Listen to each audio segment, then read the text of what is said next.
mbola tsara aby atsika jiaby misy afatra ela andeha amintsika. Natasha, fantatrovina atao hoe nature. Nature ave tontolo iaina mahafinaritra azahoana rivotra madio.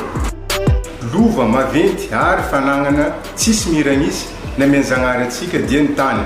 Ripaka ny atiala non'olombelo, simba ny rano non'olombelo, robaka ny tany non'olombelo. Tsika olombelona zegny tsy tsara loatra zegny tsika manapatapoka kakazo. Natasika zao mbola isabo zegny atokotry atao. Alikalogna manitsinitsy. Karakarana ny biby zany tena zava-dehibe, toy izany koa ny zava-maniry na voninkazo, efa miramiratra ny saina, tonga saina izy. Tanitsika atsika mila mahafady motro, mila mahafady mampiditry motro. Ahay tsara i Madagasikara antsiranana ho maitso misaotra. Adinireo an-tany lera raiky andinetsika tany misy atsika ty tany pikatsika ty.